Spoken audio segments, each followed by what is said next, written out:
برکتیں رحمتیں ہم پر چھماچھم برس رہی ہیں، اور یہ ہمارا پروگرام رمضان پوڈ کاسٹ نور الہدا کے ساتھ انشاءاللہ آپ دیکھ سکیں گے جمعہ، ہفتہ اور اتوار کی رات۔ آج ہی ہمارا پہلا پروگرام ہے، اور ہمارے ساتھ موجود ہیں ادارے کے روح رواں حضرت علامہ مولانا مفتی محمد فرقان مدنی دامت برکاتہم العالیہ۔ آئیے ان کی خدمت میں آپ کو لیے چلتا ہوں، اور اس کے بعد اپنے آج کے ٹاپک پر ہم گفتگو کریں گے۔ السلام علیکم ورحمۃ اللہ وبرکاتہ۔ وعلیکم السلام ورحمۃ اللہ وبرکاتہ۔ مفتی صاحب کیسے ہیں آپ؟ خیریت سے ہیں؟ الحمدللہ، مالک کا بہت احسان، آپ خیریت سے ہیں؟ الحمدللہ ماشاء اللہ۔ مفتی صاحب ماہ سیام ہمارے درمیان آ چکا ہے، اور اس کا جو ہے وہ ایک ہفتہ یہ بہت تیزی کے ساتھ گزر گیا۔ اب اس کے فضائل کے حوالے سے کیا فرماتے ہیں؟ اللہ تبارک و تعالیٰ کا جو کرم ہے، جو کرپا ہے، جو اس کی رحمت مسلمانوں پر ہے، کیا فرماتے ہیں اس کے حوالے سے؟ لیکن رمضان تو نیکیوں کی کان ہے۔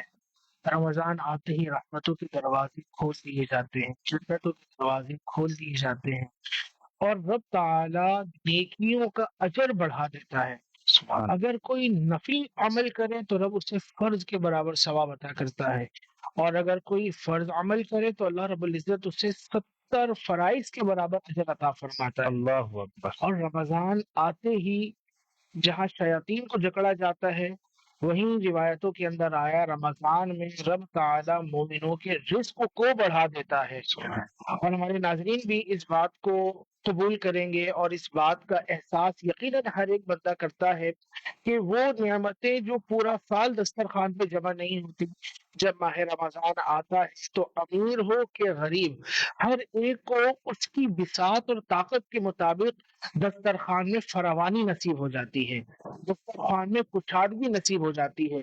اگر کوئی بے روزگار بھی کیوں نہ ہو، اس کو کسی کے گھر سے افطار آ رہی ہوتی ہے، کسی کے گھر سے اسے رمضان میں جو طعام بنائے جاتے ہیں، یا رمضان میں جو مسلمان ایک دوسروں کو گھروں پہ طعام بنا کر بھیجا کرتے ہیں، ان کی تقسیم کاری عمل میں آتی ہے۔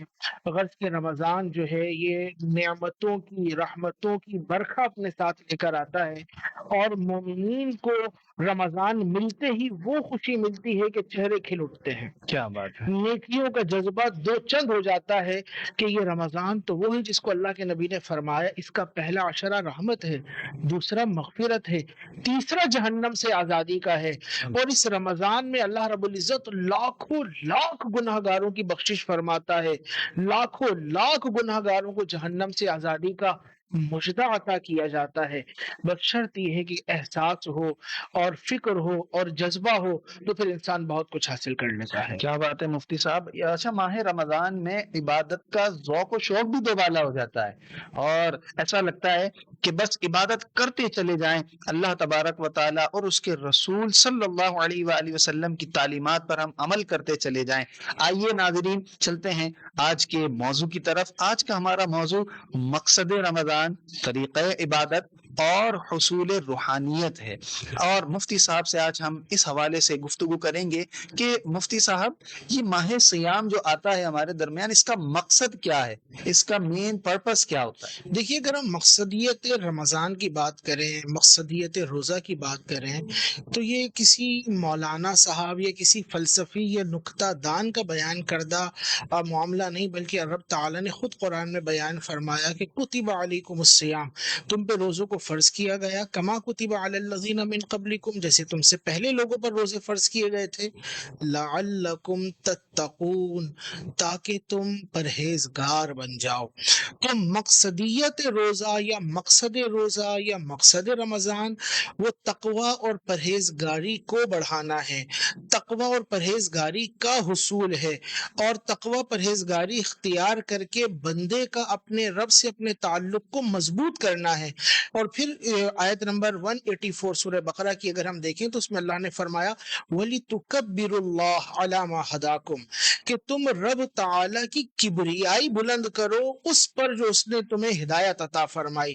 تو رمضان کے ذریعے پرہیزگاری ملے گی، اور بندہ جب اپنے رب سے اپنے تعلق کو مضبوط کرے گا تو پھر اس کا مقصد حیات یہ ہو جائے گا کہ وہ اپنے رب کی کبریائی، اس کی بڑائی کو بیان کرنے والا ہوگا، اور یہی بندگی کی معراج ہے۔ کیا بات ہے۔ بندگی کی معراج جو ہے وہ یہی ہے کہ بندہ عاجز، اور بندہ بن جائے۔ آج ہماری یہاں حال یہ ہے کہ لوگ تکبر کے ساتھ زندگی گزار رہے ہیں نا، اگر کہ ایک تو وہ ہے جس کے پاس کچھ ہے ہی نہیں، ایک وہ ہے جس کے پاس کچھ ہے، تو وہ جس کے پاس کچھ نہیں ہے وہ بھی اکڑ کے چل رہا ہے جس طرح زمین کو پھاڑ دے گا، اور جس کے پاس کچھ ہے وہ تو انسانوں کو کیڑے مکوڑے نہیں کی سمجھتا، حیثیت دے انسان رہا ہی ہے، نہیں سمجھتا، انسان ہی نہیں سمجھ رہا ہے۔ ایسے ہی۔ ابھی چند روز پہلے ہی میرا ایک جگہ سے گزر تھا، تو وہاں پہ شاہراہ پہ کچھ لوگ جمع تھے، اور وہ صرف اس بات پر جھگڑ رہے تھے کہ پہلے میں نے جانا ہے، پہلے میں نے جانا ہے۔ اور اس میں ایک نوجوان 18-19 سال کا نوجوان ہوگا، وہ تڑیاں لگا رہا تھا سامنے والے کو اس بات پر کہ تو مجھے جانتا نہیں میں کون ہوں، میرا نام تو وہ ہے اور میں تو تم جیسوں کو اپنی جیب میں لے کر گھومتا ہوں، اللہ، وغیرہ وغیرہ کی باتیں۔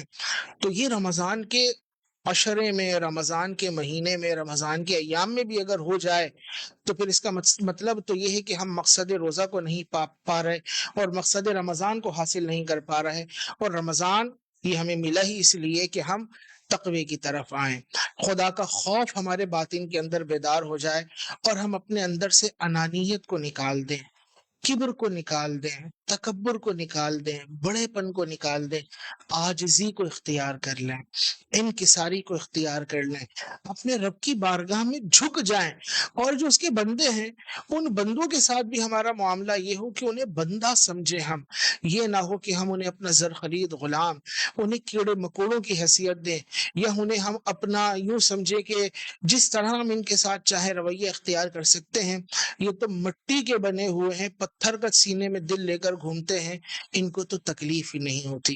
یاد رکھیے، جب آپ درد محسوس کرتے ہیں تو جو آپ کے ساتھ رہتے ہیں وہ بھی الم محسوس کرتے ہیں، وہ بھی درد محسوس کرتے ہیں۔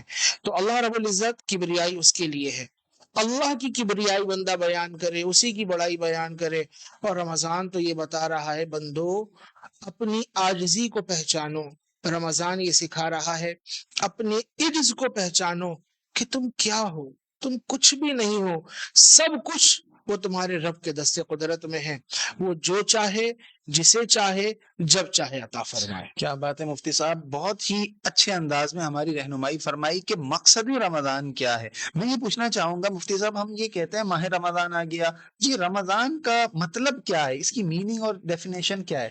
دیکھیے، قرآن کے اندر لفظ استعمال ہوا صوم اور سیام، کتبہ تم پہ روزوں کو فرض کیا گیا، کتبہ علیکم الصوم۔ اب یہ جو عربی کے اندر کہا جاتا ہے کہ صوم لازم ہے، یا کتبہ علیکم الصیام تم پہ روزہ لازم ہے، تو صوم جو ہے اس کا معنی ہوتا ہے لغت کے اعتبار سے اگر آپ دیکھیں، کوئی بھی عربی بڑی ڈکشنری دیکھ لیں، تاج العروس ہو گئی اور دیگر لسان العرب ہو گئی، تو اس میں اس کا جو معنی بیان کیا گیا وہ ہے رکنا۔ تو صوم کا معنی ہے وہ رکنا ہے یا رک جانا ہے۔ تو اللہ رب العزت نے قرآن میں بیان فرمایا کتب علیکم الصیام، تم پر روزوں کو لازم کیا گیا، یا تم پر سیام کو لازم کیا گیا۔ تو سیام، ماہ سیام یعنی رک جانے کا مہینہ ہے، روزہ رکھ رہے ہیں، عربی لغت کے اعتبار سے اس کا معنی ہے رک جانا۔ اصطلاحی اعتبار سے یا شرعی تعریف جو اس کی بنتی ہے وہ یہ کہ اللہ کی عبادت کی غرض سے اور اس کے قرب کی نیت سے بندہ صبح صادق سے لے کر غروب آفتاب تک کھانے پینے اور قربت وغیرہ سے اپنے آپ کو روک لے تو اس کو روزہ کہا جاتا ہے۔ تو یہ جو روزے کی ایک تعریف ہم نے ابھی بیان کی لغت کے اعتبار سے یا شرعی اصطلاح کے اعتبار سے، یہ تعریف کے اعتبار سے دیکھیں تو رک جانا اور کھانے پینے سے رک جانا، قربت سے رک جانا، تو اس میں بہت بڑی مسلمانوں کی اکثریت ملے گی۔ لیکن صوفیاء کے یہاں روزے کی تعریف تھوڑی سی تھوڑے فرق کے ساتھ اور تھوڑے اضافے کے ساتھ ہے، اور وہی کہتے ہیں کہ یہ جو رک جانے کا معنی ہے نا، اس کا مطلب صرف بھوک پیاس کو برداشت کرنا نہیں، کھانے پینے سے رک جانا نہیں، تعلق زوجین سے رک جانا نہیں، بلکہ رب تعالیٰ نے جن جن اشیاء کو ممنوع کیا ہے ان تمام ممنوع کردہ اشیاء سے اپنے آپ کو روک لینا ہے۔ یعنی جو رک جانے کا معنی ہے وہ صرف ان 3 چیزوں سے نہیں بلکہ اوور آل ہمارے لیے یہ ایک نظریہ اور پیغام دیا گیا ہے کہ آپ ہر بری چیز سے رک جائیں، ایسے ہی ہے مفتی صاحب؟ بالکل ہر ممنوع چیز سے رک جائیں، چونکہ روزے کے اندر لازم یہ ہے کہ بھوک پیاس کو برداشت کرنا ہے، تو کھانے پینے سے تو رکنا ہی ہے، قربت سے رکنا ہے، یہ تو فقہی اعتبار سے معاملہ ہو گیا، لیکن پھر آگے مزید اس کی طہارت اور برکات کو پانا ہے، وہ تو عام دنوں میں بھی ہم نے کرنا ہے، لیکن روزے میں بدرجہ اولا آنکھیں، کیا ان کا روزہ ہے یا نہیں؟ آنکھوں کا روزہ یہ ہے کہ جس طرح پیٹ کو کھانے سے روکا، شکم سیری سے رک گئے، اسی طرح آنکھ کو حرام کے پر کرنے سے روک لیا جائے۔ اللہ اکبر۔ اسی طرح زبان ہے، زبان کا بھی روزہ ہے، زبان کا روزہ یہ ہے کہ اسے فحش کلامی سے روک لیا جائے، غیبت سے، چغلی سے، اسے فتنہ پھیلانے سے، اسے تعلقات خراب کرنے سے روک لیا جائے، اسے کسی کا مذاق اڑانے سے، دل آزاری کرنے سے روک لیا جائے۔ اسی طرح ہاتھ کا بھی روزہ ہے۔ جی شمس بھائی۔ ہاتھ کا اور پیر کا روزہ مفتی صاحب ہم نے تو جو سنا ہے وہ یہی ہے کہ بندہ بھوکا پیاسا رہتا ہے، تو ہم آپ نے عرض کیا نا کہ صوفیہ کے نزدیک وہ یہی لفظ صوم سے ایک بڑا معنی مراد لیتے ہیں، اور وہ کہتے ہیں آپ کا روزہ مکمل اس وقت ہوگا کہ جب اب آپ کے ہاتھ کا بھی روزہ ہو۔ ہاتھ کا روزہ یہ ہے کہ آپ کے ہاتھ سے کسی مسلمان کو تکلیف نہ پہنچے۔ بالکل رسول اللہ نے فرمایا نا، بخاری شریف کی روایت ہے، المسلم من سلم المسلمون من لسانه ویدہ، مسلمان وہ ہے کہ جس کی زبان سے اور اس کے ہاتھ سے دوسرے مسلمان محفوظ رہیں۔ یہ حکم صرف رمضان کے لیے نہیں، پوری زندگی کے لیے ہے، جب تک لائف ہے ہم نے اس حکم پہ عمل کرنا ہے۔ تو ہاتھوں کا روزہ یہ ہوگا کسی کو تکلیف نہ دی جائے، کسی کو مارنا پیٹنا، اسی طرح ان ہاتھوں کے ذریعے حرام کا لین دین نہ ہو۔ آج کہتے ہیں بھائی میں تو روزے سے ہوں، میرے منہ میں روزہ ہے یا میں روزہ دار ہوں، لیکن رشوت بھی چل رہی ہے، ساتھ میں سود بھی چل رہا ہے، اسی طرح حرام کا لین دین بھی چل رہا ہے۔ وہ فائلیں جو ناجائز فائلیں ہیں اس اعتبار سے کہ حق کسی اور کا ہے لیکن غصب کسی اور نے کر لیا، اور وہ فائلیں جو حقوق کی ہیں اس کو ناحق جو افراد ہیں ان کو دیا جا رہا ہے، کسی کا حق کسی کو سونپا جا رہا ہے، فائلوں میں خرد برد کی جا رہی ہے، اسی طرح ان ہاتھوں کے ذریعے چوری کی جا رہی ہے، اللہ اسی طرح ان ہاتھوں کے ذریعے کسی کا مال جو ہے اس کو ہتھیایا جا رہا ہے، کسی کو گن پوائنٹ پر لوٹا جا رہا ہے۔ یہ سارے اعمال جو ہیں ممنوع ہیں عام دنوں میں، لیکن روزے کے اندر بدرجہ اولا ممنوع ہے، بدرجہ اولا ان سے بچنا چاہیے۔ مفتی صاحب یہ معذرت سے میں بات کرتا ہوں کہ اس میں حقوق اللہ کے ساتھ حق العبد کی بھی تلفی ہو رہی ہے، یعنی ہم تو حقوق اللہ کے کیا جواب دیں گے، حق العبد کے ہمارے ذمے میں آ رہی ہے۔ بالکل، دیکھیں روایت کے اندر آیا روزہ ڈھال ہے، اب روزہ ڈھال کس سے ہے؟ یہ جہنم سے ڈھال ہے، اس کے لیے لفظ جمنہ استعمال ہوا۔ تو جو بھی ڈھال ہوتی ہے وہ اپنے اٹھانے والے کو سامنے والے کے ضرر سے اسی وقت بچاتی ہے جب وہ ڈھال کامل ہو۔ اگر ایسا ہو کہ ڈھال کا صرف ایک حجم ہے اور درمیان میں اس کے خلا ہے، اب اگر کوئی تکلیف ہوتی ہے یا وار ہوتا ہے تو وہ ڈھال کیسے بچائے گی؟ تو روزہ بھی جہنم سے ڈھال ہے۔ اب وہ جہنم سے بچائے گا کب؟ کہ جب ہم نے اس کو اس کی کامل شرائط کے ساتھ پورا کیا ہوگا۔ ہمارے معاشرے کے اندر ایک بڑا معاملہ عام ہو جاتا ہے رمضان آتے ہی مانگنے والا۔ کتنے لوگ ہیں کہ جو رمضان آتے ہی اپنے اوپر اس بات کو لازم کر لیتے ہیں کہ ہم نے مانگنا ہے، اچھے 11 مہینے ان کا، جیسے آپ نے فرمایا کہ آج کل تو پوری ٹولیاں آتی ہیں باقاعدہ، آج تو یہ بزنس بن گیا ہے بھائی کہ 11 مہینے وہ لوگ پتہ نہیں کہاں سے کھاتے ہیں۔ رمضان کے مہینے میں کہتے ہیں کہ یار ہمارے گھر میں کھانا نہیں ہے، راشن نہیں ہے، گھر میں کھانے کے لیے بچے بھوکے بیٹھے ہوئے ہیں، گھر میں کھانا نہیں بنا۔ تو بھائی آپ 11 مہینے کہاں سے کھا رہے تھے؟ رمضان آتے ہی یہ ساری افتاد آپ پر پڑی ہے۔ 11 مہینے الگ فراڈ کیا، رمضان کے 12 مہینے میں آ کے اب یہ الگ 2 نمبری کر رہے ہوتے ہیں۔ کتنی خواتین ہیں معاذ اللہ جو جاتی ہیں جہاں اس طرح کے معاملات ہیں، مرد حضرات ہیں جو فیک ہوتے ہیں، جو فراڈ ہوتے ہیں۔ کوئی کہہ رہا ہے کہ میرا بچہ بیمار ہے، بچہ ہاسپٹل میں ہے، اماں آئی سی یو کے اندر ہے۔ اسی طرح کوئی خاتون کہہ رہی ہے کہ میرے شوہر کا انتقال ہو گیا، ٹرک کے نیچے آ گیا، اس کا ایکسیڈنٹ ہو گیا، ساتھ میں شوہر جو ہے 2 گلی پیچھے کھڑا ہوا ہے، آدھے کلومیٹر دور کھڑا ہوا ہے کہ لے کر آئے گی تو ساتھ میں اٹھا کے لے کر جائیں گے۔ اسی طرح صحیح تندرست نوجوان ہیں، وہ مانگ رہے ہوتے ہیں بھائی گھر میں بہن بھائی بیٹھے ہوئے، اکیلا کفیل ہوں، 5 بہنیں ہیں، افطاری کا سامان لے کے جانا ہوں، بڑا پریشان ہوں، میری کچھ مدد کر دیں۔ ابے بھائی آپ ہٹے کٹے ہو، آپ یہ جو زبان سے ایک غلط جملہ بول رہے ہو مانگنے والا، اور ہاتھ کسی کے سامنے آپ نے پھیلایا ہوا ہے، اور آپ یہ کہو کہ میں روزے سے ہوں، تو یہ تو اور زیادہ جرم ہے، روزہ رکھ کے بھیک مانگ رہے ہیں۔ ایک تو روزہ، اور پھر روزہ رکھ کر اس کے اندر بھیک مانگنا، الامان الامان۔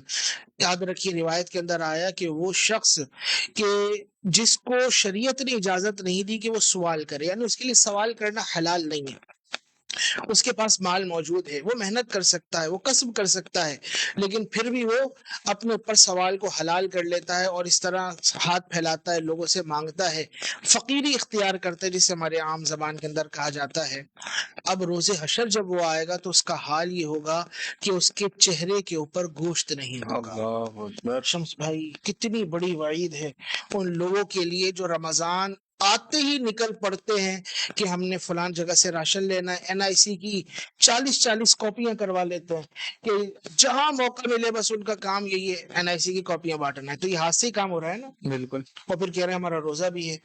اور جو خاتون ہو وہ اپنے آپ کو بتائے بیوہ، اور بچوں کو بولے یتیم، مرد ہے تو وہ بولے کہ اماں ICU کے اندر ہے، بیوی ICU کے اندر ہے، بچے بھوکے بیٹھے ہوئے ہیں۔ ارے بھائی یہ سارا کچھ ایک دم سے رمضان میں آتے کیوں ہو جاتا ہے؟ پھر ہمارے مسلمان بھائی بھی ہیں، ان کا یہ ہوتا ہے کہ یار چلو ان کو دے دو۔ اب یہ جو ہاتھ کا روزہ ہے نا، اسی پر میں گفتگو کر رہا ہوں، ایک تو وہ ہے جو مانگ رہا ہے، جی اور ایک وہ ہے جو دے رہا ہے۔ بھائی آپ جس کو دے رہے ہو یہ دیکھو کہ آپ اس کی گناہ میں تو مدد نہیں کر رہے، اس کو دینا درست ہے بھی یا نہیں؟ کہتے ہیں یار اس کا فعل اس کے ساتھ ہے، ہم نے تو دے دیا ہے۔ تو بھائی پھر اس کا فعل اس کے ساتھ ہے، تو پھر آپ ایسا کیا کریں، زہر کی بوتلیں لے لیں، 1 کلو زہر لیں، اس کو بوتلوں میں بھر لیں، اور کہیں ہم تو یہ زہر کی بوتلیں بانٹ رہے ہیں، اور کہ اب سامنے والے کی مرضی ہے وہ اسے پیے یا جو کرے، اس کا عمل اس کے ساتھ، ہم نے تو زہر کی بوتل دے دی تھی، اب وہ اس سے چوہے مارے یا اپنے آپ کو مارے۔ ابھی خدا کا خوف کرو بھائی، آپ کیوں اس طرح یہ لوگوں کو؟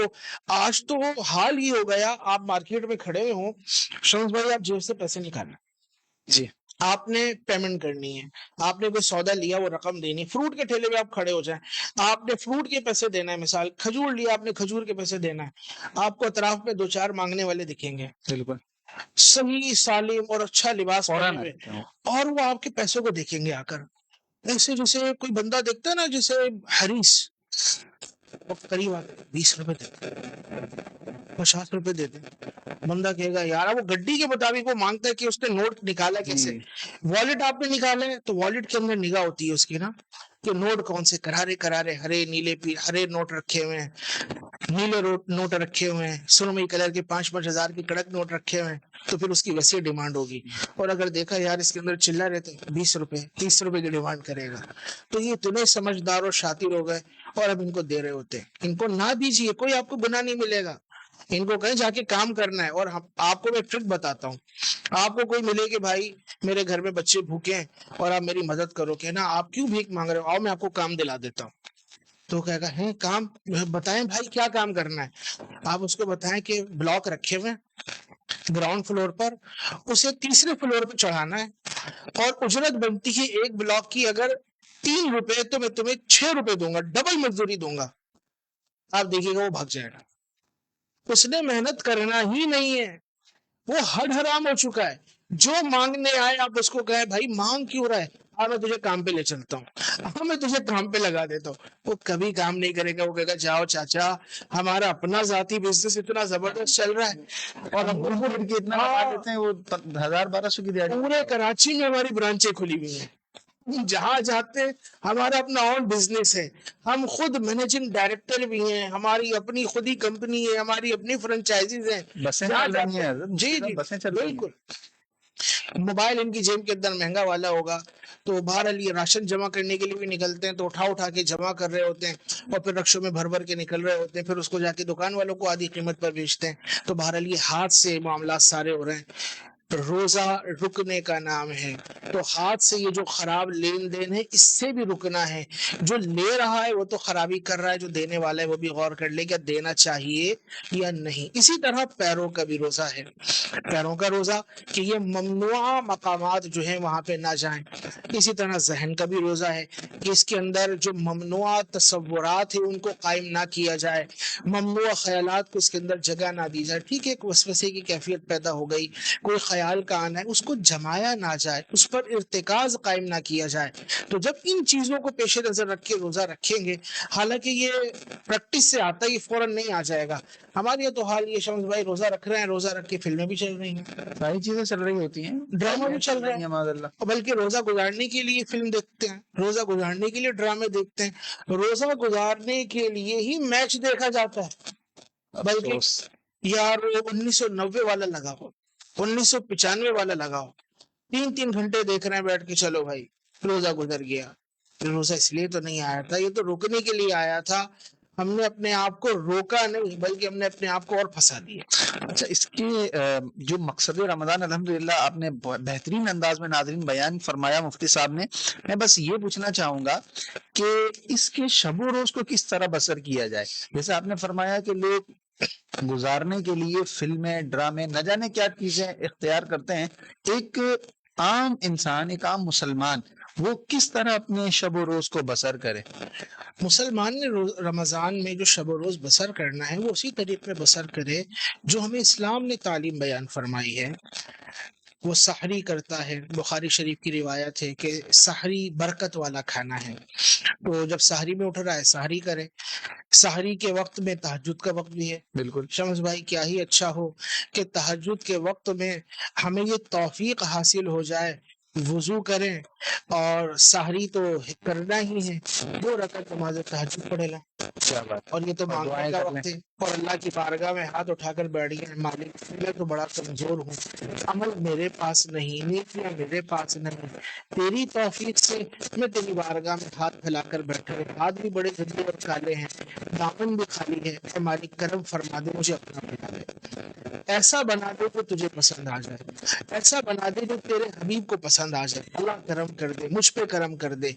شادی شدہ ہیں، آل اولاد والے، اپنی آل اولاد کے لیے خیر مانگے، یہ تو تقسیم انعامات کا وقت ہے۔ سحری کر لی، فجر کا وقت ہو گیا، نماز فجر مسجد میں باجماعت ادا کی جائے، فجر کی ادائیگی کے بعد اگر وقت ہے، موقع ہے، کچھ دیر ذکر و اذکار میں گزار لیں، تلاوت قرآن کر لیں، حتیٰ کہ اشراق چاشت کا وقت ہو جائے۔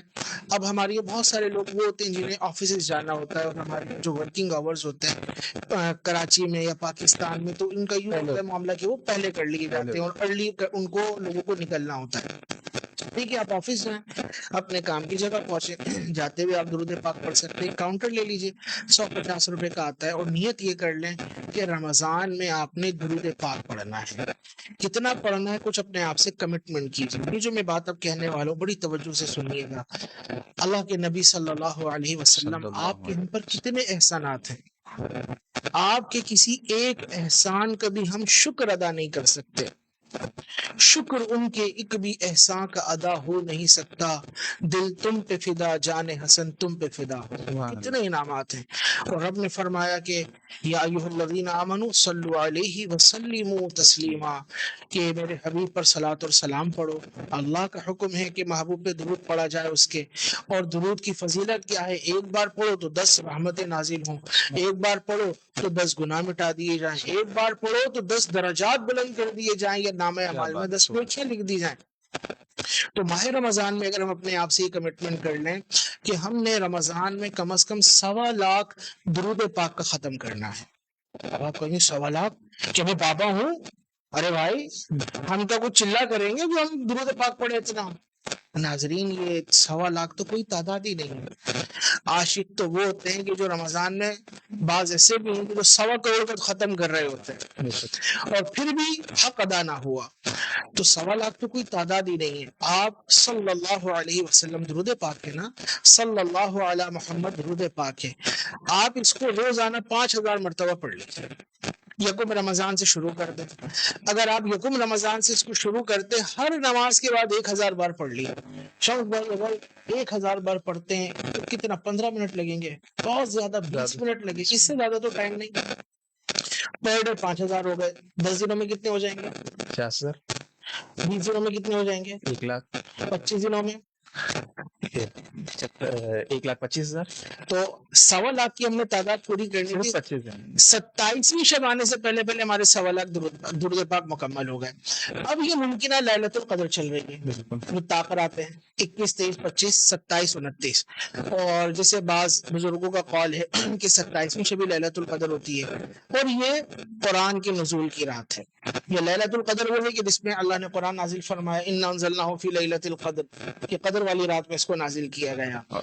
تو اب 27ویں شب میں بالخصوص ایسا ہو، اللہ کی بارگاہ میں عرض کریں اللہ تو نے رمضان دیا، تو نے قرآن دیا، تو نے اپنے حبیب کا دامن کرم دیا، میرے پلے تو کچھ بھی نہیں ہے. اے مالک میں نے تیرے حبیب پہ درود پڑھ کے رمضان گزارا ہے. کیا بات ہے. لیلۃ القدر وہ 1000 مہینوں سے افضل. سبحان اللہ. اور اس میں یہ 1.25 کا درود پاک کا جو ختم ہے، بارگاہ رسالت میں عرض کریں یا رسول اللہ میں آپ کا غلام، میں آپ کا خادم، میں آپ کا نوکر. حضور میری تو ساری بہار آپ سے ہے. بے شک. حضور مجھے جو ملا وہ سب آپ کا صدقہ ہے. حضور میرا درود قبول فرما لیجئے، اور جب میں میدان معاشر میں آؤں تو مجھے آپ اپنی عزت والے لوائے حمد تلے جگہ عطا فرما دیجیے گا. آمین آمین. حضور آپ میری شفاعت فرما دیجیے گا. حضور آپ مجھے ایسا کرم ہو بلا حساب میری بخشش ہو اور میں جنت میں چلا جاؤں. تو یہ 1.25 درود پاک پڑھنا کوئی مشکل نہیں ہے. 1.25 نہیں پڑھ سکتے یہ آپ اپنے کام پہ آنے جانے میں پورا کر لیں گے، اپنے آفس میں پورا کر لیں گے، ورنہ نمازوں کے بعد تو معمول بنا لیں. 1.25 نہیں پڑھ سکتے 40,000 پڑھ لیں. آپ نے تو روٹین کا پوچھا عبادات کیا ہونی چاہیے، تو ابھی تو فجر ہی ہوئی ہے اور آپ سوچیں نیکیوں کا ذخیرہ کتنا جمع، نیکیوں کا انبار جمع ہو سکتا ہے. بس تھوڑا سا ہم نے اپنا مائنڈ چینج کرنا ہے. تو اگر اس وقت میں درود پاک پڑھتے ہیں، قرآن پاک پڑھتے ہیں، اشراق چاہتے اگر آپ کے پاس وقت ہے اس کو پڑھیے، ورنہ نفل نماز اگر پڑھنے کا موقع نہیں ملا بہرحال آپ کام کریں. ظہر کی نماز ہے، ظہر کی نماز جماعت کے ساتھ، اور پھر اس کے بعد کچھ قرآن پاک کی تلاوت، یہ درود پاک کا ختم، ذکر و اذکار، حتیٰ کہ عصر کی نماز، اور پھر افطار کا وقت آ گیا. یہ بڑا خاص وقت ہے مولانا. افطار کے وقت میں کیا خاص بات ہے ایسی؟ یہ وقت وہ ہے کہ جب بندہ اپنے دسترخوان پہ بیٹھا ہوا ہے، کھانے سجا کر، طعام سجا کر، وہ کھانے کی جس کی طرف اس کے نفس کی رغبت بھی ہے، بھوک کا غلبہ بھی ہے. اور اگر گرمی ہے جیسے آج ہمارے یہاں روزے جمعہ چھٹے روزے کو کراچی میں بڑی شدید گرمی تھی، یعنی دن میں یوں ماحول تھا جیسے لو چل رہی ہے نا. تو ابھی تو ابتدا ہے، مکمل گرمی آئی بھی نہیں ہے. مارچ کے اندر اس طرح کی سورج نے جھلک دکھلائی، تو بہرحال آگے کیا ہوگا جون جولائی کے اندر اللہ تعالیٰ کرم فرمائے. تو اب یہ جو وقت ہے پیاس کی شدت بھی ہے، غلبہ بھی ہے، نفس کی طلب بھی ہے، ٹھنڈے مشروبات بھی موجود ہیں، اور بندہ بیٹھا ہوا ہے انتظار میں. مولا میں تو تیرا بندہ ہوں، تیرے حکم پر ہی عمل کروں گا. نفس کہے بھائی پانی رکھا ہوا ہے، شربت رکھا ہوا ہے، ملک شیک رکھا ہوا ہے، لسی رکھی ہوئی ہے، وہ آنکھ اٹھا کے بھی نہیں دیکھ رہا، نہیں ابھی تو ٹائم نہیں ہوا، ابھی تو سورج نہیں ڈوبا. اور پھر اس وقت میں بیٹھ کر وہ اللہ سے استغفار کر رہے ہیں، اللہ مجھے بخش دے، اللہ میری مغفرت فرما، رحمت کا اشرہ مجھ پہ رحمت کر، مغفرت کا اشرہ میری بخشش کر، میرے والدین کی بخشش کر، جہنم سے آزادی کا اشرہ مجھے آزادی عطا کر، میرے اہل خانہ کو جہنم سے آزادی عطا کر. تو یہ تو وہ وقت ہے کہ رب تبارک و تعالی اپنے بندوں پہ بڑی رحمت فرماتا ہے. اور یہ جو وقت افطار ہے اس وقت کے اندر پھر دعاؤں کو رد نہیں کیا جاتا. کیا بات ہے. روایت کے اندر آتا ہے للصائم فرحتان، روزے دار کے لیے دو خوشخبریاں ہیں. ایک افطار کے وقت ہے کہ افطار کے وقت خوشخبری کیا ہے، یا اس کے لیے فرحت کا سامان کیا ہے کہ اس کا رب اس کی عرضیوں کو نہیں ٹالتا. اس کا رب وہ کسی کو بھی خالی ہاتھ ویسے ہی نہیں رکھتا، لیکن یہ خاص وقت ہے جب بندہ اپنے مولا کی بارگاہ میں حال دل رکھتا ہے کھول کے، اور اس سے دنیا مانگے آخرت مانگے وہ عطا فرماتا ہے. تو اس وقت میں اللہ سے خصوصی دعائیں کرنی چاہیے، اور پھر افطار کریں. افطار گرمی ہے پانی سے کر سکتے ہیں، سرد موسم ہے ٹھنڈا موسم ہے کھجور سے کر سکتے ہیں، ورنہ ہماری عرف یہ ہے کہ کھجور سے افطار کرتے ہیں۔ اور پھر دوبارہ اب روزے کی دعا پڑھ لیں، اللہم انی لک صمت، اور پھر دوبارہ کچھ دعا کر لیں، کچھ جو وہاں پہ میسر ہے طعام، اس سے آپ اپنی جو طلب ہے اس کے مطابق لیجئے، نماز مغرب ادا کریں، پھر تھوڑا آپ کو ریسٹ کا وقت ملے گا، پھر نماز عشاء کی تیاری ہے، اور نماز عشاء کے ساتھ صلاۃ اللیل، بالخصوص نماز تراویح کی ادائیگی۔ تراویح۔ سبحان اللہ۔ اللہ اکبر۔ یہ جو عبادات کا طریقہ ہے جو ہمارا موضوع ہے، تو اس ماہ رمضان کے اندر کوئی خاص الگ سے عبادات کی جاتی ہیں یا نارملی عبادات کے ساتھ کچھ ایڈ کیا جاتا ہے؟ وہ کیا ہے، اس کا حکم کیا ہے؟ قیام اللیل، تراویح؟ جی شمس بھائی، یہ جو آپ نے بات کہی نا کہ قیام اللیل، یہ جو رات میں عشاء میں قیام کیا جا رہا ہے، حدیث شریف میں آیا کہ جس نے رمضان کی راتوں میں ایمان کی حالت میں ثواب حاصل کرنے کے لیے قیام کیا، غفر له ما تقدم من ذنبه، اللہ تعالیٰ اس کے پچھلے گناہوں کی بخشش فرما دیتا ہے، سبحان اللہ۔ او کما قال النبی صلی اللہ علیہ وسلم۔ لیکن اس میں شرط بھی تو لگا دی، ایمان کی دو حالت، چیزوں کی۔ جی ایمان تو الحمدللہ الحمدللہ مسلمان ہیں، اور ثواب کی نیت ہو، احتساب کے ساتھ ہو، تو جو بھی تراویح کے اندر آتا ہے اس کی غرض یہی ہوتی ہے کہ مجھے ثواب ملے، قرآن سنو، کہ رمضان جو ہے یہ بالخصوص تلاوت قرآن کا بھی مہینہ۔ قرآن سننا اور تراویح پڑھنا، ان کے درمیان کوئی ڈیفرنس اگر کوئی بندہ الگ الگ مساجد میں پڑھ لے؟ دیکھیے دو چیزیں تراویح کے اندر، ایک ہے پورے رمضان میں نماز تراویح ادا کرنا، اور 20 رکعت نماز تراویح ادا کرنا۔ آج کل اس کو بھی جو ہے متنازع بنا دیا گیا ہے۔ ہاں، ہمارے یہاں تو فارمی جو ملا ہیں یہ بڑی کثرت کے ساتھ پائے جا رہے ہیں، اور یہ قرب قیامت کی علامت ہے کہ علم اٹھا لیا جائے گا، اور علم اس طرح نہیں اٹھایا جائے گا کہ کتابوں سے یا سیروں سے چلا جائے، بلکہ جو صاحبان علم ہیں، علماء، ان کی وفات ہوگی پیدر پہ، اور پھر اس کے بعد ان کی جگہ لے لیں گے جاہل لوگ۔ تو اتخذ الناس رؤوسا جہالا، لوگ جاہلوں کو اپنا رہنما بنا لیں گے، فقط دلوا واضلوا، اور یہ جاہل خود بھی گمراہ ہوں گے اور ان کو بھی گمراہ کر دیں گے۔ تو آج آپ دیکھیے جو اس طرح کے فارمی اور برائلر قسم کے اسکالرز ہیں، اور مولوی صاحبان اور نام نہاد ملا صاحبان ہیں، جنہوں نے ہر چیز پہ کٹ لگا دیا ہے اور اپنی مرضی کا ہی ایک دین ایجاد کر کے بیٹھے ہوئے ہیں، تو تراویح کو بھی انہوں نے اسی طرح متنازع بنا دیا۔ تو بہرحال 20 رکعت نماز تراویح ادا کی جائے، اور یہ پورے رمضان کے اندر سنت ہے۔ اور دوسری اس میں سنت ہے نماز تراویح میں ایک کلام مجید کی تکمیل۔ تو یہ دو سنتیں ہیں۔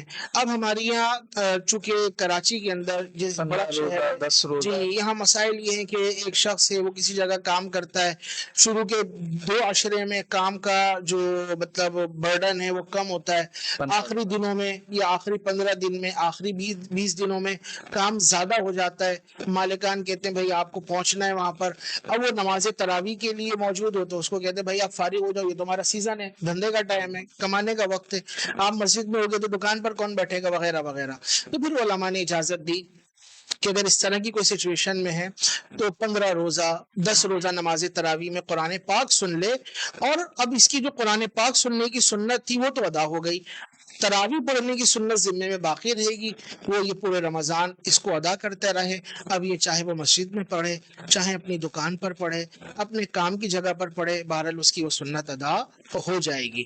تو اس لیے اس کی اجازت دی گئی، لیکن اب اس کو بعض لوگوں نے اور جو ہے فاسٹ کر لیا ہے، کیونکہ ہمارے یہاں اگر کسی چیز کی اجازت دی جاتی ہے فرسٹ گیئر کے اندر، تو مولانا صاحب نے اجازت دی فرسٹ گیئر کی، لیکن بعد میں جب وہ چیز عوام کے پاس پہنچتی ہے تو عوام کہتی ہے اس کو 5th گیئر میں لے جاؤ۔ تو اب ہماری یہاں 3 روزہ بھی تراویح چل رہی ہوتی ہے، بھائی آپ کو کون سی ایسی جلدی لگی ہوئی ہے، کون آپ کے پیچھے پڑا ہوا ہے کہ 3 دنوں میں آپ نے قرآن پاک سننا ہے؟ کہاں 12 مہینے میں قرآن پاک آپ نہیں پڑھ پاتے، نہ سن پاتے ہو، 30 منٹ بیٹھا نہیں جاتا آپ سے قرآن پڑھنے کے لیے، لیکن بس ایک ذمہ داری سے وہ 3 دن پڑھیں گے جان چھوڑی جائے گی۔ ابے بھائی جان نہیں چھوٹے گی، پورے چاند دیکھنے تک آپ کو تراویح پڑھنا پڑے گی، اور 3 دنوں میں 10 قرآن پاک 10 پارے آپ سن رہے ہیں، ماشاءاللہ چھ روزہ روزانہ تراویح سن 10 رہی ہے، روزانہ 10. تو اب یہ 6 اور 5 سننے والے ماشاءاللہ یہ تو ان کا ذوق ہی ہے. اللہ تعالیٰ بس کرم فرمائے کہ پھر اس میں رحم فرمائے. کوشش یہی ہوتی ہے کہ تیزی کے ساتھ ختم ہو. اور مولانا بھی ایسا ڈھونڈتے ہیں جو مولانا نہ ہو، جیٹ تیار ہے. Non stop. ہاں، جیٹ طیارے کی طرح وہ جائے، جس طرح وہ چلا آگے جاتا ہے اور پھر آواز بعد میں آتی ہے، تو اسی طرح بس وہ نان اسٹاپ، جیسے آپ نے کہا کہ وہ چلنے والوں بریک فیل ہوں اس کے. تو بعض قرآن پڑھنے والے وہ ہوتے ہیں، روایتوں میں آیا کہ قرآن ان پہ لعنت کرتا ہے. اللہ اکبر. اور معاذ اللہ آج کل تو آپ دیکھیں اس طرح کے میمز آ رہے ہیں، کارٹونز بنائے جا رہے ہیں کہ اس میں مولانا صاحبان تیزی کے ساتھ پڑھ رہے ہیں، یا کسی کی آواز کو انہوں نے فاسٹ موڈ پہ کر دیا اور کہہ رہے ہیں کہ یہ قرآن کی تلاوت ہے. تو ڈر جانا چاہیے اور خود اپنے آپ سے سوال کرنا چاہیے، میں کیا کر رہا ہوں اور مجھے کیا کرنا چاہیے. قرآن کی حرمت کیا ہے، قرآن کا ادب کیا ہے، قرآن کا مقام کیا ہے. اللہ تو قرآن میں فرما رہا ہے لو انزلنا هذا القرآن على جبل لرأيته خاشعا متصدعا من خشیت اللہ. اگر یہ پہاڑ پہ نازل ہوتا تو وہ اس کی ہیبت سے ریزہ ریزہ ہو جاتا. اور ہم نے معاذ اللہ مذاق بنایا ہوا ہے، یہ ہم نے اس کو مذاق سمجھا ہوا ہے، یہ ہم جان چھڑانے کے پیچھے لگے ہوئے ہیں. تو بہرحال آپ کا جو سوال تھا رمضان میں ہمارا طریقہ عبادت یا رمضان کی عبادتیں کیا ہیں، تو یہ صلاۃ اللیل، اس پر مغفرت کی بشارت ہے. اور پھر اس کے بعد بندہ اپنے گھر کی مصروفیات، دنیا کی مصروفیات کو بھی اسی وقت کے اندر چلاتا رہے، اور پھر دوبارہ وہ سحری کا وقت آ جائے. اچھا مفتی صاحب، آپ نے فرمایا کہ یہ تو عبادات کے حوالے سے ہو گیا، 5 وقت نماز تو پڑھنی ہی پڑھنی ہے. اس کے ایڈیشنلی یہ ہے کہ ہم تہجد کے وقت میں جب اٹھ رہے ہیں تو تہجد بھی پڑھ لیں، عشاء پڑھ کے تو سوتے ہی ہیں، اور رات میں جو ہے وہ قیام اللیل تراویح کا سلسلہ ہو. اچھا مفتی صاحب، یہ تجارت جو ہے تو یہ حصول رزق حلال عین عبادت ہے، لیکن اس کا انداز اور اس کا موڈ جو ماہ رمضان اور صیام میں دیکھا جاتا ہے، بالخصوص آخری عشرے میں. ایک تو آخری عشرے میں جو رش ہوتا ہے مارکیٹس کا وہ، اور جب مہنگائی کی جاتی ہے، تو اس کے حوالے سے آپ کیا فرماتے ہیں؟ فروٹس وغیرہ پر جیسے یہ اشیاء ہوتی ہیں، اس کے حوالے سے. دیکھیے بالکل کسب حلال جو ہے یہ نیکی کا کام ہے، اور کسب حلال کرنے والا تاجر اور درست تجارت کرنے والا تاجر ہی اللہ کی بارگاہ میں بڑا پسندیدہ ہے.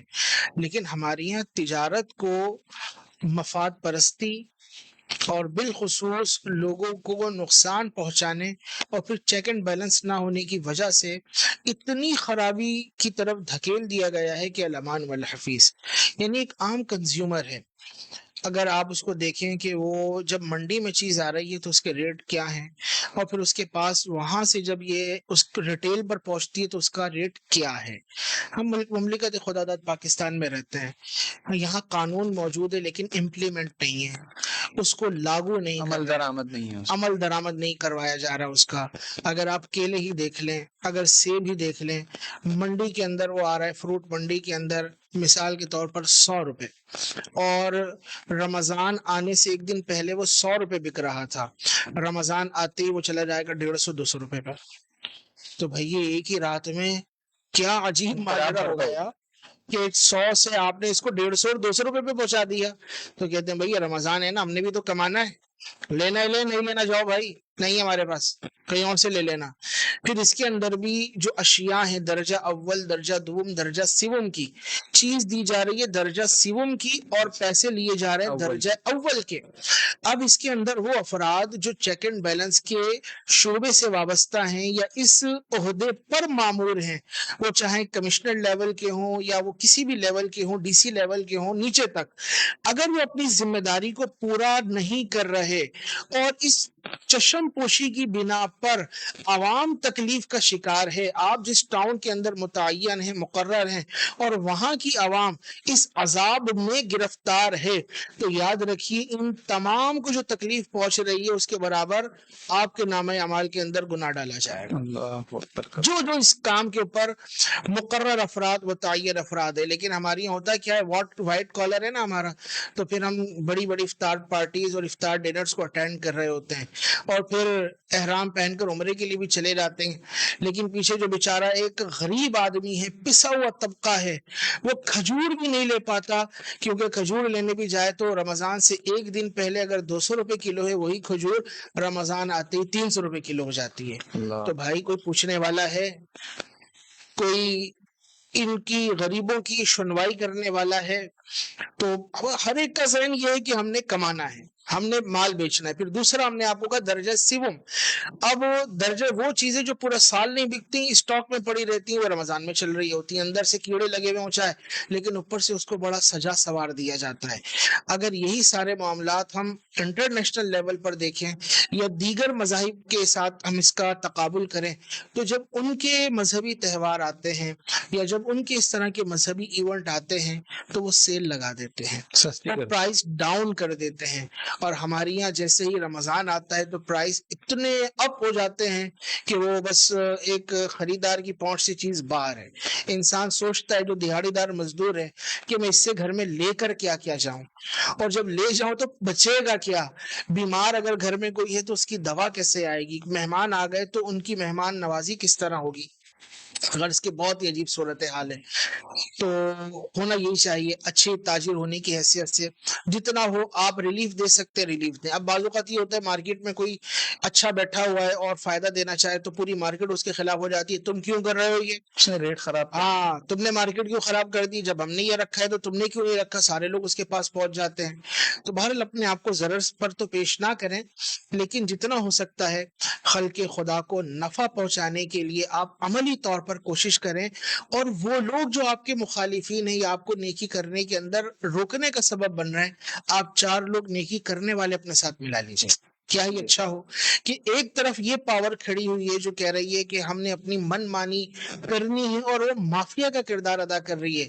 آپ اپنے ساتھ اچھے افراد اور اچھے ذہن والوں کو ملا لیں تو اس مافیا کے مقابلے میں ایک خیر کا کام کرنے والا گروہ آ جائے گا, اور آپ کو بھی ان سے پشت پناہی حاصل ہوگی, سپورٹ حاصل ہوگی, اور آپ انشاءاللہ خیر پہنچانے کے اندر اپنا کردار ادا کر سکیں گے. تو خلاصہ اس کے اندر یہی ہے, جتنا ہو تاجر برادری اور نیچے تک آپ تھوڑا نفع رکھ لیں, اپنا حلال نفع رکھیں, جتنا نفع آپ کو مقرر کیا گیا, کیونکہ نفع میں تو یہی ہے نا کہ مثال کے طور پر آپ ایک چیز لے کر آئیں, آپ کی مرضی آپ اس کو جتنے نرخ پر بیچیں, شریعت تو منع نہیں کر رہی ہے. اب اس کو کنڈیشن کے ساتھ میں نے اس کو مختصر کر کے یوں بیان کیا, لیکن اگر گورنمنٹ کی طرف سے نرخ مقرر ہو گئے تو پھر اس قانون کو فالو کرنا آپ کی ذمہ داری ہے کہ ہر وہ قانون ریاست کہ جو شریعت سے نہیں ٹکرا رہا, لوگوں کی فلاح کے لیے اس کو پورا کرنا لازم ہوتا ہے. تو اس قانون کو پورا نہیں کریں گے تو مجرم ہوں گے دنیا کے اندر بھی اور آخرت کے اندر, تو پھر گرفت کے پہلو موجود ہی ہیں. تو اللہ تعالیٰ میں سمجھ عطا فرمائے. ماہ رمضان میں کاروبار اور تجارت کیجئے, بالکل کیجئے, دنیا کی تجارت تو کر ہی رہے ہیں, ساتھ میں آخرت کی تجارت بھی کیجئے, آخرت کے لیے بھی انویسٹمنٹ کیجئے, اپنے نفع کے ساتھ لوگوں کے ریلیف کا کام بھی ضرور. ماشاءاللہ مفتی صاحب, بہت ہی اچھے انداز میں آپ نے ہمیں بتایا کہ تجارت اور لا اینڈ آرڈر کا خیال رکھتے ہوئے جو مارکیٹ پرائس گورنمنٹ کی طرف سے ہے اس کے مطابق ہمیں آگے دینا چاہیے, یا بلکہ اگر اس میں ہم اور کمی کر سکتے ہیں تو کریں, لیکن کم از کم اتنے پہ تو ہم بیچیں ہی. اچھا, دوسری بات مفتی صاحب, جو رات ہے اس کو کیا ہم نائٹ میچ میں گزار دیں؟ جو ہماری نوجوان ہے نسل, جو نئے نئے ابھی جوان ہو رہے ہیں لڑکے نوعمر, تو وہ نائٹ میچز کھیل رہے ہوتے ہیں. اسی طریقے سے جب آخری عشرے آتے تو مارکیٹس میں ایسا رش لگتا ہے کہ وہاں قدم رکھنے کی جگہ نہیں ہوتی. تو اس کے حوالے سے آپ رہنمائی فرمائیں. دیکھیے 2 چیزیں ہماری رمضان کی راتیں, نوجوان کہتے ہیں چلو بھائی کرنا کیا ہے, سحری تو کرنی ہے, رات جاگ کے گزارنی ہے, تو کرکٹ کھیلتے ہیں, کرکٹ ٹورنامنٹ اور رمضان ٹورنامنٹ اور اس طرح کی بہت ساری چیزیں آ جاتی ہیں. اب ہمارے یہاں وہ طبقہ علماء جو کہتے ہیں بھائی کرکٹ کھیل رہے ہیں فی نفسی ہی, اور آپ کا کی اس سے غرض فٹنس ہے, اپنی صحت کو برقرار رکھنا ہے, اور نمازوں وغیرہ کے اندر سستی کوتاہی نہیں ہوتی ہے, کوئی شرعی حکم پامال نہیں ہوتا, تو آپ کو اس دائرے کے اندر رہتے ہوئے اس کی اجازت ملے گی. لیکن اس اجازت سے ہم نے آپ کو وہی عرض کیا کہ مولوی صاحب نے اجازت دی تھی فرسٹ گیئر کی, 5واں گیئر تو ہم خود ہی ڈال لیتے ہیں. تو پھر اب بس پوری رات لگے ہوئے رمضان کے اندر, رمضان بچنے کے لیے آیا تو ہم اپنے آپ کو پھنسا رہے ہوتے ہیں, کس میں, انٹرٹینمنٹ کے اندر, ہم پھنسا رہے ہوتے ہیں لہو لعب کے اندر, ہم پھنسا رہے ہوتے ہیں کھیل تماشوں کے اندر, ہم پھنسا رہے ہوتے ہیں عبادت سے دوری والے معاملات کے اندر. آپ بتائیے کہ بلکہ ہر فرد اپنے آپ سے پوچھے کہ صحابہ کرام کے طریقہ کار تھا کہ وہ ماہ رمضان میں اپنی راتیں, وہ اتنی قیمتی راتیں کہ جس میں جتنی چاہے نیکیاں ہم حاصل کر لیں, اور نیکیوں کا بھاؤ اتنا بڑھا دیا گیا انہوں نے اپنا وقت ضائع کیا ہو. بلکہ صحابہ کرام کے بارے میں تو یہ آتا ہے وہ رمضان میں شب بیداریاں کیا کرتے تھے، کثرت کے ساتھ قرآن پاک کی تلاوت کیا کرتے تھے، گریہ ازاری کیا کرتے تھے، اور نوافل یعنی تراویح کی ادائیگی کے بعد پھر صلاۃ اللیل کا اہتمام کیا کرتے تھے، انفرادی نوافل پڑھا کرتے تھے. تو آپ اگر کرکٹ کی طرف آتے ہیں اس میں 10 طرح کے نوجوانوں کو اور انگیج کرتے ہیں. ایک میچ کھیلا، ایک ہارا ایک جیتا، اس کے بعد طلب ختم نہیں ہوتی بلکہ اور بڑھ جاتی ہے. نہیں یار ایک اور کر لیتا، چلو بھائی ایک اور شروع ہو گیا. اب ایک پھر جیتا ایک ہارا، اب یار ایک اور کر لیتے، بس یہ فائنل ہوگا. مفتی صاحب اس میں شرط بھی تو لگاتے ہیں. ہاں یہ جو شہری تمہاری طرف سے ہوگی. اللہ اکبر. یاد رکھیے یہ جو شرط والا معاملہ ہے یہ جوئے کا معاملہ ہے. جوا کہتے ہی اسے ہیں کہ جو غالب ہے وہ مغلوب سے اس کا مال لے لے. 2 ٹیمیں ہیں، ایک ٹیم جیتے گی اور ایک ہارے گی. تو ہارنے والی ٹیم سے جیتنے والی ٹیم کوئی ٹریٹ لے کہ آپ نے سحری کروانا ہے، آپ نے انڈا پراٹھا کھلانا ہے، آپ نے چائے پراٹھا کھلانا ہے، یا آپ نے صرف چائے ہی پلانی ہے. ارے بھائی کچھ بھی نہیں ہے، سستی اور غریب ترین ٹیم ہے تو چلو ایسا کرو کوئی کولڈ ڈرنک کی 1.5-2 لیٹر کی بوتل منگا لو، سب تھوڑی تھوڑی وہ پی لیں گے. تو یاد رکھیے یہ 100-200 روپے کا بھی جوا چل رہا ہوتا ہے. اور اب یہ جو آپ باطن میں پہنچا رہے ہیں یہ کسب خبیث اور مال حرام. حرام مال سے پیٹ بھر کر کہتے ہیں کہ اب ہم نے سحری کر لی، اللہ، اور پھر دن بھر الٹے پڑے سو رہے ہوتے ہیں، نہ شرم نبی نہ خوف خدا، یہ بھی نہیں وہ بھی نہیں، اور سمجھ رہے ہوتے ہیں کہ بھائی ہم نے تو بڑا کارنامہ کیا. ہمارے نوجوان بہت اس طرف ہے لیکن ایک بہت بڑی تعداد اچھے وقت میں بھی اچھے کاموں میں بھی اپنے وقت کو گزار رہی ہے.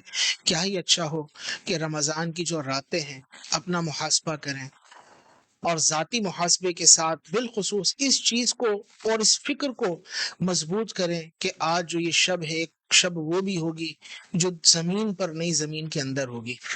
اس وقت ہمارا حال کیا ہوگا؟ اس وقت ہمارے نہ دوست ساتھ ہوں گے، نہ ہمارے احباب ساتھ ہوں گے، نہ یہ ٹورنامنٹ وہاں پہ کوئی کام دے گا. تو اپنے آپ کو ان لغویات میں نہ لگائیں. پھر اس کے بعد چلو یار فلانے گراؤنڈ میں چلتے ہیں، چلو فلانے علاقے میں چلتے ہیں، یار بھائی فلانی ٹیمیں آ رہی ہیں ان کی زیارت کے لیے چلتے ہیں. رات بھر شور شرابہ ہلڑ بازی انہی چیزوں میں لگا کر اپنی رات کو ضائع کر دیا. رمضان اس لیے نہیں آیا تھا. اللہ نے قرآن میں فرمایا ثم لتسألن یومئذ عن النعیم، پھر تم سے ہر نعمت کے بارے میں پوچھا جائے گا. اگر روز حشر پوچھ لیا گیا کہ تمہیں اتنی قیمتی راتیں دی گئیں، بتاؤ تم نے اس راتوں میں کیا، اور پھر ہمارا حال یہ ہو کہ ہم نے وہ راتیں ضائع کر دی ہوں. آپ نہ کھیلیں کرکٹ، بہتر ہے سو جائیں اس انتظار میں کہ آپ نے فجر میں اٹھنا ہے، آپ نے سحری کرنی ہے. انشاءاللہ آپ کا یہ انتظار میں سونا بھی ثواب میں لکھا جائے. عشاء کی جماعت اور فجر کی جماعت دونوں سبحان اللہ پا لیں تو پھر ساری رات کا ثواب ہے. بالکل، جو نماز عشاء جماعت کے ساتھ پڑھے اور نماز فجر کو جماعت کے ساتھ پڑھے اسے پوری رات عبادت کا ثواب ملتا ہے. ماشاءاللہ. تو اب اچھے کاموں کی طرف آئیے، برے دوستوں سے جان چھوڑائیے، کھیل کود سے اس طرح کے جو آپ کو برباد کر دے ملنے والا کچھ نہیں. ہمارے یہاں تو ہر نوجوان کو تمنا یہی ہوتی ہے کہ وہ مین ایکسٹریم میں آ جائے اور وہ پاکستانی ٹیم کے اندر اپنے خواب و خیال و تصورات میں اپنے آپ کو اوپنر تصور کر رہا ہوتا ہے کہ بس میں بھی بلہ اٹھا کے گھومنا اور سارے اسٹیڈیم کے اندر میری ہاہاکار مچی ہوئی ہے. لیکن جب اس کا خواب ٹوٹتا ہے تو پتہ چلتا ہے وہ اسی معاشرے کے اندر ہے اور اس کی ہاہاکار نہیں ہہوکار مچ رہی ہوتی ہے. اللہ اکبر. یہ مارکیٹس میں جو جانے کا رجحان ہے اس کے حوالے سے کیا فرماتے ہیں مفتی صاحب؟ دیکھیے اسلام نے ہمیں خرید و فروخت سے تو منع نہیں کیا. عید پر ہمارے یہ رجحان ہوتا ہے کہ نیا لباس پہنا جائے، اچھا لباس اختیار کیا جائے، تو بالکل ان چیزوں کو اختیار کرنا تو منع نہیں ہے. لیکن ہمارے یہاں مارکیٹ تفریح کے طور پر جاتے ہیں اور کہتے ہیں کچھ لو نہ لو دیکھ تو لو، ونڈو شاپنگ کر لو، پرس خالی ہے جیب خالی ہے، 4 کی ٹولیاں بنا کر صرف پیٹرول کے پیسے پڑے ہوئے ہیں. بلکہ اب تو کہتے ہیں رات میں چھن جانے کا خطرہ ہے، چلو مارکیٹ میں دیکھ کر آتے ہیں کیا ہو رہا ہے. تو خواتین بھی جا رہی ہیں، مرد حضرات بھی جا رہے ہیں، لینا کچھ بھی نہیں ہے. اچھا لینا بھی اگر ہے تو یہ لینے والا انداز نہیں ہے. بالکل ہمارا طریقہ اگر ذہن نصیب ایسا ہو جائے، رمضان عید کی جو بھی شاپنگ کرنی ہے اللہ نے آپ کو وسعت دی ہے شعبان میں کر لا. اب کوئی کہے ارے بھائی ہمارے پاس تو پیسے آتے ہی رمضان میں ہیں، آخری ایام میں آتے ہیں تو پھر ہم تو اسی وقت کریں گے.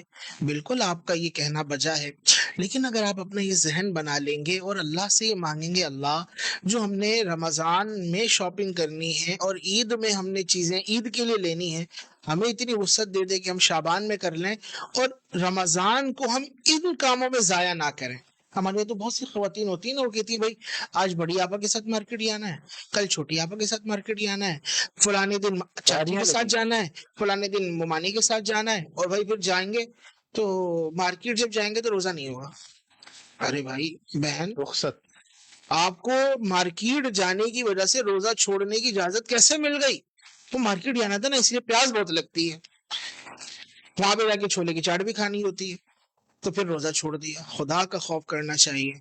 اور بہرحال یہ جو صورتیں شاپنگ کریں، منع نہیں کیا شریعت نے، لیکن یہ جو خاص ایام جس میں رش ہوتا ہے مارکیٹ میں، سمجھدار آدمی تو اپنے آپ کو بچانے کی کوشش ہی کرتا ہے، کیونکہ اس کو بھی ہمارے یہاں تفریح بنا لیا گیا، شاپنگ نہیں ہوتی ہے۔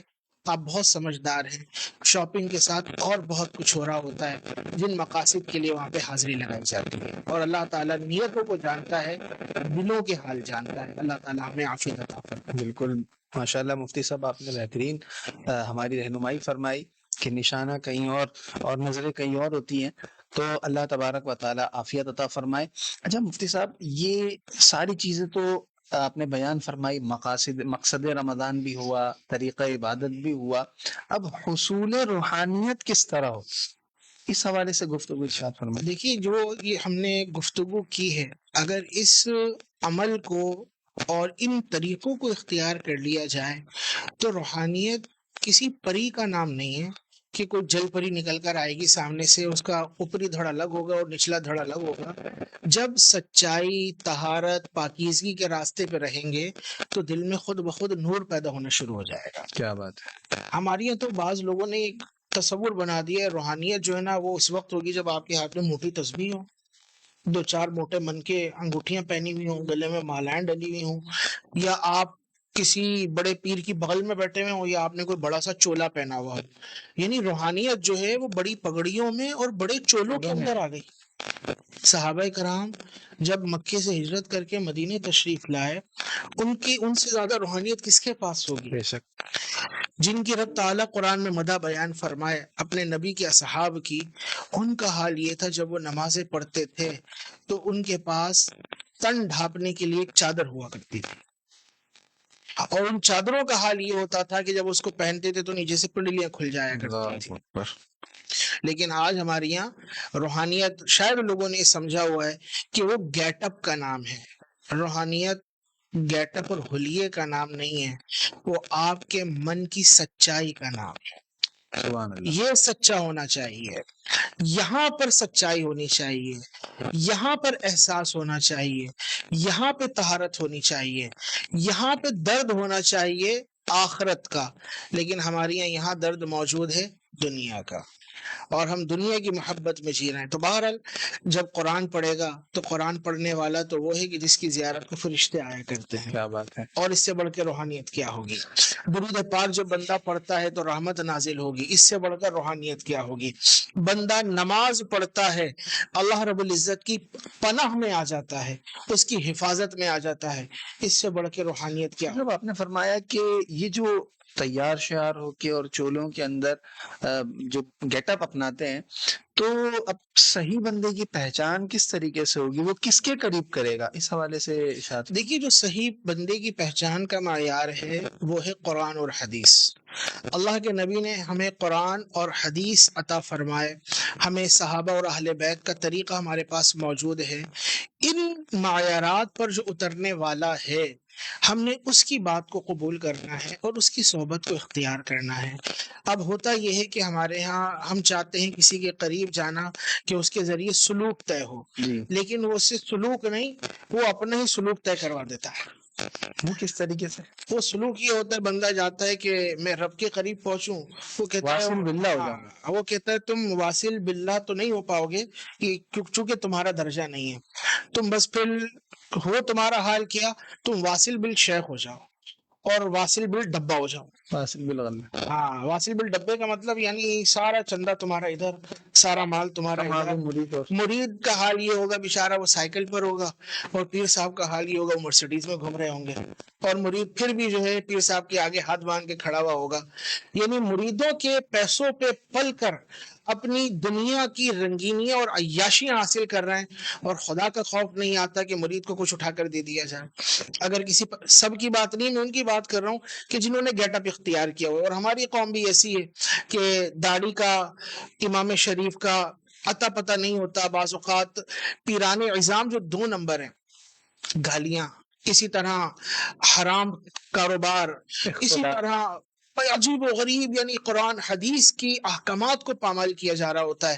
اور پھر وہاں پر جو ہے یہ ساری چیزیں جب چل رہی ہوتی ہیں تو بہرحال حصول روحانیت جو ہے، ہم نے آپ کو عرض کیا، وہ کس میں آئے گا؟ وہ اللہ کے نبی صلی اللہ علیہ وسلم کی یاد ہے، اسے اپنے قلب کے اندر پیدا کیجئے اور اس کو بڑھائیے. میرے آقا سیدی اعلی حضرت فرماتے ہیں، کباب آہو میں بھی نہ پایا مزہ جو دل کے کباب. سبحان اللہ، کیا بات. آہو یعنی غزال، ہرن کے کباب ہوں تو، یا آپ گھوڑے کے کباب کھائیں، یہ اعلیٰ ترین کباب کہے جاتے ہیں دنیا کے اندر. تو ان کے گوشت کو کھانے سے بھی آپ کو جس کباب میں مزہ نہ آئے، فرماتے ہیں جب دل ان کی یاد میں سلگنے لگتا ہے اور دل بے قرار ہونے لگتا ہے، تو وہ مزہ جو آپ کو دنیا کے قیمتی ترین گوشت کے کباب کو کھا کر حاصل نہیں ہوگا، اپنے دل کو ان کی یاد میں جلا کر اور کباب بنا کر آپ کو حاصل ہو جائے. کیا بات ہے، ماشاءاللہ مفتی صاحب. یہ جو آپ نے بیان فرمایا، الا بذکر اللہ تطمئن القلوب، اللہ نے قرآن میں یہ بیان فرمایا کہ دلوں کا چین تو اللہ کی یاد میں ہے، سکینہ اترتا ہے، روحانیت اسی کا نام ہے. ہاں، پھر ساتھ میں جو علم دین کی مجلس ہیں ان میں شرکت کیا جائے، درس قرآن ہو رہا ہے، درس حدیث ہو رہا ہے، اللہ والوں کی صحبت اختیار کی جائے. نہیں یہ تو الگ ہیں، یہ اہل شریعت ہیں اور ہم اہل طریقت ہیں. تو اب جو شریعت کو طریقت سے الگ کر رہا ہے تو اس نے اپنی ایک شریعت ایجاد کی ہوئی ہے. شریعت اور طریقت یہ جدا نہیں ہے. جو شریعت پر ہے اور جو طریقت پر ہے، تو طریقت والا جو ہے اس نے شریعت ہی کو فالو کرنا ہے. شریعت کو چھوڑ کر کہے کہ یہ میری طریقت الگ ہے، وہ طریقت نہیں ہے، وہ زندقہ ہے، وہ شیطانیت ہے، اور وہ شیطان کی پیروی ہے، وہ شیطان کی اتباع ہے. کیونکہ شیطان وہ اس طرح کی طریقت بتاتا ہے کہ نماز مدینے میں ہو رہی ہے، اور پھر حال یہ ہوتا ہے کہ مریدین کا بیڑا غرق کیا جاتا ہے، اور پیر صاحب جو ہوتے ہیں وہ عیاشیاں کر رہے ہوتے ہیں. تو قرآن جب آپ پڑھیں گے نا، پھر میں اس میں یہ بھی عرض کروں، شمس بھائی، بعض وہ لوگ ہوتے ہیں جو قرآن نہیں پڑھ سکتے، وہ کہیں مولانا ہمیں تو قرآن ہی پڑھنا نہیں آتا. پڑھنا سیکھیے. جب دنیا میں سبھی کچھ آپ سیکھ رہے ہیں تو یہ کیوں نہیں سیکھ رہے ہیں؟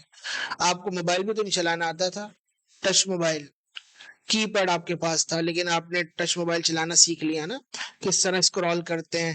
آپ کو واٹس ایپ کا نہیں پتا تھا، آپ نے اکاؤنٹ بنا لیا، آپ نے فیس بک اکاؤنٹ بنا لیا. 80 سال کی عمر میں فیس بک اکاؤنٹ بنا لیتے ہیں. تو سیکھنے کا جذبہ تو رہتا ہی ہے نا انسان میں. تو قرآن کیوں نہیں سیکھ پا رہا ہے؟ تو بہرحال قرآن سیکھیے، اور جو سیکھنے کے مراحل ہیں اس وقت میں قرآن دیکھا کریں. قرآن کو دیکھنا بھی عبادت ہے. کیا بات. سبحان اللہ. دیکھنا صرف، قرآن کو دیکھنا بھی عبادت ہے. قرآن کو لے کر بیٹھے، اللہ سے دعا کریں، یا اللہ میں اس کو پڑھنا سیکھ جاؤں، اور کچھ وقت ملے تو اس کو دیکھا کریں. قرآن کو چھونا بھی عبادت ہے. تو روحانیت اسی چیز کا نام ہے کہ آپ کے دل کو اطمینان ہو اور اللہ کے نبی صلی اللہ علیہ وسلم کی اتباع اور فرما برداری ہو. سب تو تزکیہ نفس بھی صحیح کہتے ہیں یا وہ کچھ الگ سے ہے؟ ہماری یہ تزکیہ نفس جو ہے، شاید اس کو بھی کوئی ایک عجیب چیز سمجھا جاتا ہو. اللہ نے قرآن میں اپنے حبیب کا جو وصف بیان فرمایا، وَيُزَكِّيهِمْ وَيُعَلِّمُهُمُ الْكِتَابَ وَالْحِكْمَةَ، کہ یہ حبیب جو ہیں اپنے اصحاب کا تزکیہ فرماتے ہیں، یا یہ تمہارا تزکیہ فرماتے ہیں اور تمہیں کتاب و حکمت کی تعلیم دیتے ہیں. تو تزکیہ کا مطلب ہے کہ ہمارا جو باطن ہے، اس باطن میں جو خرابیاں ہیں، جو غلاظتیں ہیں، یہ دور ہو جائیں. وہ غلاظتیں کیا ہوتی ہیں؟ عموماً باطن کی جو غلاظتیں ہیں وہ خلق کے حوالے سے ہوتی ہیں، مخلوق کے حوالے سے. اللہ کے بندوں کا برا چاہنا، اپنے آپ کو بڑا سمجھنا، دوسروں کو ڈی گریڈ کرنا، کسی کا مذاق اڑانا، کسی کے ساتھ حسد کرنا، کسی کی چھپی ہوئی دشمنی دل کے اندر رکھنا، تو یہ وہ امراض ہیں۔ اسی طرح ریاکاری، دکھلاوے کے لیے عمل کرنا، یہ اتنی بڑی نحوست ہے، اتنی بڑی نحوست ہے کہ اللہ کے نبی نے فرمایا مجھے اپنی امت پر شرک کا خوف نہیں ہے۔ شرک نہیں کر سکتی، وہ بتوں کی پوجا میں نہیں پڑیں گے۔ اس کا حاصل اور تشریح یہ کہ رسول اللہ فرمانے مجھے اپنی امت پہ شرک کا خوف نہیں ہے، اکبر کا خوف نہیں۔ ہاں، شرک سے مراد یہ جی بتوں کی پوجا، خدا کے ساتھ کسی اور کی عبادت کرنا یا خدا کے علاوہ کسی اور کو معبود مان لینا، فرمایا مجھے اس کا خوف نہیں۔